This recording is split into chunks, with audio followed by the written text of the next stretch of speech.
Congress officially certifies President-elect Biden as the fallout from the Capitol riot continues. Are we ready for healing and togetherness?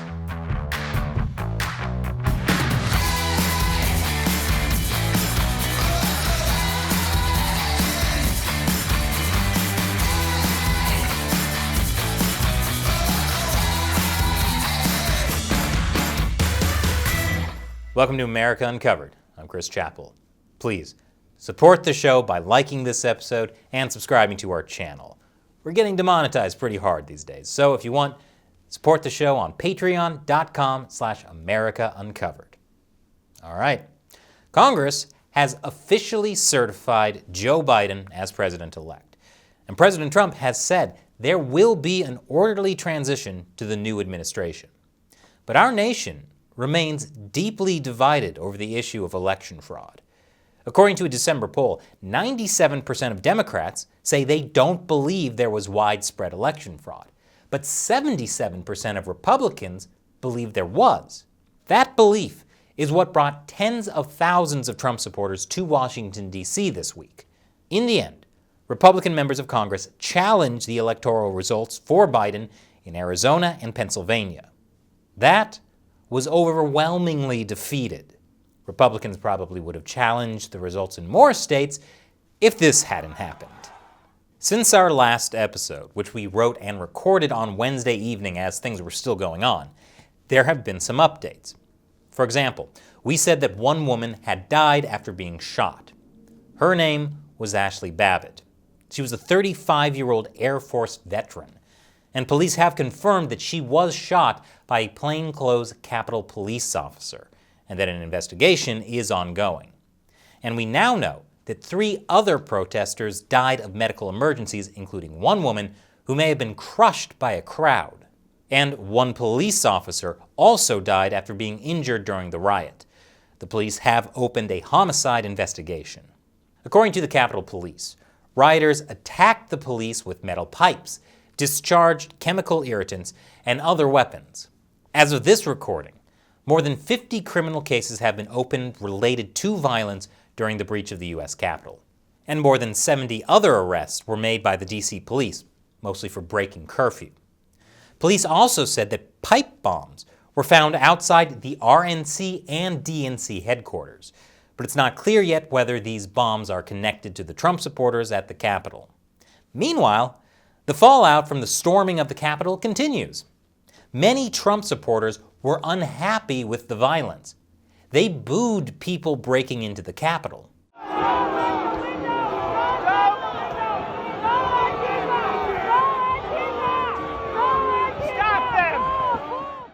As those Trump supporters yelled, it is possible that some of the people who instigated the break-in were Antifa. As we said in our previous episode, this guy is not Antifa.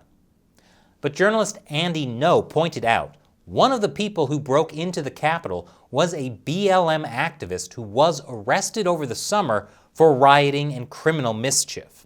But regardless of who instigated it, a lot of real Trump supporters did illegally storm the Capitol. And for non-Trump supporters, it just confirmed the worst things they had ever heard about Trump supporters. And it guaranteed that people would remember this and not this. The Capitol Police are also getting lots of criticism. Authorities say that the Capitol Police weren't prepared for the rioters. A video was posted online that made it look like police just let protesters in the Capitol gates. People on the right said, wait a minute, the police let them in. They're setting them up. And people on the left said, wait a minute, the police let them in. They're on their side. But video from other parts of the building show that the police tried to stop protesters from going in. Clearly, there were just not enough police officers there. The Capitol Police Chief is now resigning amid criticism. Speaking of resignations, several members of the Trump administration resigned following the storming of the Capitol. They include Education Secretary Betsy DeVos and Transportation Secretary Elaine Chao, who is also married to Senator Mitch McConnell. Awkward. Meanwhile, Facebook has banned Trump until the end of his term. I'm sure that won't set a precedent that we'll all regret later. On Thursday, Trump released a video condemning the attack on the Capitol. The demonstrators who infiltrated the Capitol have defiled the seat of American democracy.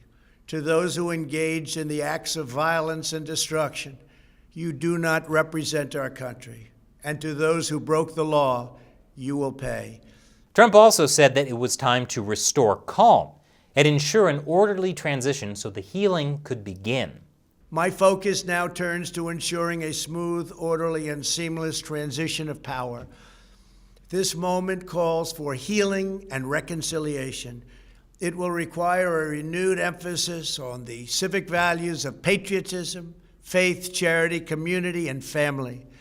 We must revitalize the sacred bonds of love and loyalty that bind us together as one national family. That echoes what Biden said on Wednesday about working together as a country. I remain optimistic about the incredible opportunities. There has never been anything we can't do when we do it together. So, let the healing and togetherness begin.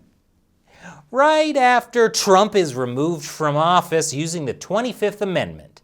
Except Pence is apparently against doing that, as it is probably unconstitutional. The 25th Amendment was originally meant to deal with what happens when a president gets sick or dies, not as a shortcut to impeachment, which means that there's only one solution.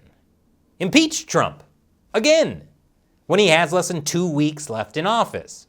Now, who knows whether Pelosi thinks this is actually a good idea or whether she's just doing some political grandstanding.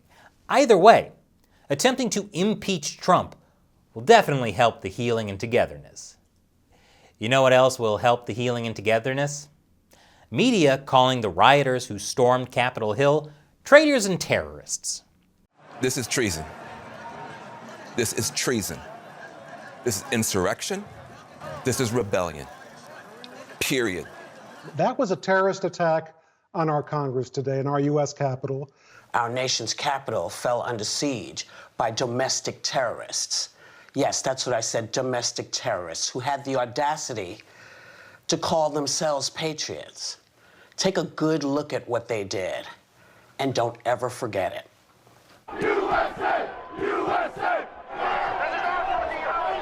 And they just said these guys.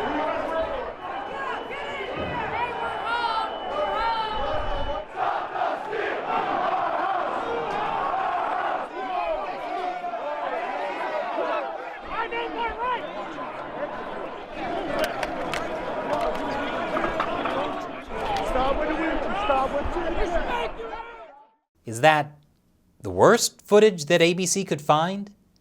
If you're going to call people domestic terrorists and say that their actions should never be forgotten, maybe show something worse than just a heated confrontation with police. Like this BuzzFeed listicle of 29 pictures that show what domestic terrorism looks like in the United States, which include pictures of sledgehammers and ladders, and what BuzzFeed says is tear gas, but actually looks like a fire extinguisher. Yeah, fire extinguisher. Lots of broken windows, broken furniture, fighting with police, and trash. All of this is domestic terrorism, according to BuzzFeed. Of course, when Portland BLM protesters set fires inside a government building last summer, not domestic terrorism. Or when Seattle BLM protesters took over a police precinct, also not domestic terrorism. And when the president tried to label Antifa domestic terrorists, that was called highly problematic. Now, I don't want to minimize the riot at the Capitol. 5 people died. That did not have to happen. But it's also a bit concerning to hear the media throwing around the term domestic terrorism. But what do I know? It's apparently working for them, because CNN had its most watched day in history. Congratulations, CNN. But it wasn't just the media calling people domestic terrorists. Government officials were doing it too. Those who perform these reprehensible acts cannot be called protesters. No, these were rioters and insurrectionists, goons and thugs, domestic terrorists. They weren't protesters. Don't dare call them protesters. They were a riotous mob, insurrectionists, domestic terrorists. I'm not worried. It's not like the US government has ever used terrorism as an excuse to drastically expand government power forever. Okay, but they would never do that again. What's that, Shelley? Mr. Biden has said he plans to make a priority of passing a law against domestic terrorism, and he has been urged to create a White House post overseeing the fight against ideologically inspired violent extremists and increasing funding to combat them. Okay, sounds like a bad idea. Now sure, enacting sweeping new powers when emotions are running high might seem like a good idea when your side is in control, but someday it's going to come back and bite you. So between impeaching Trump and calling people treasonous domestic terrorists, that healing and togetherness thing is going pretty great so far. But I think this actually shows a deeper issue. The division in this country predates Trump, and it will still be there after he's out of office. And it will probably get worse before it gets better.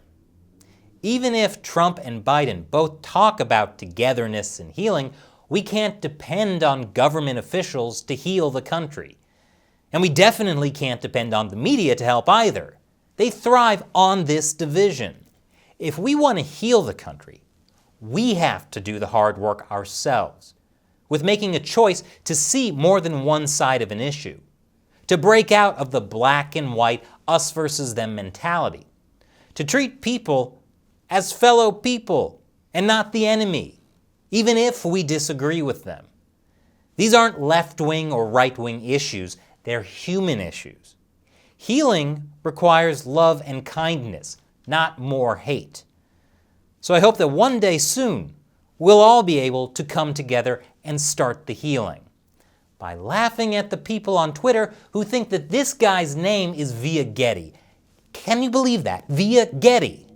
So no more mocking people for their stupid political opinions. A lot more mocking people for their stupid other opinions. I feel the healing beginning already.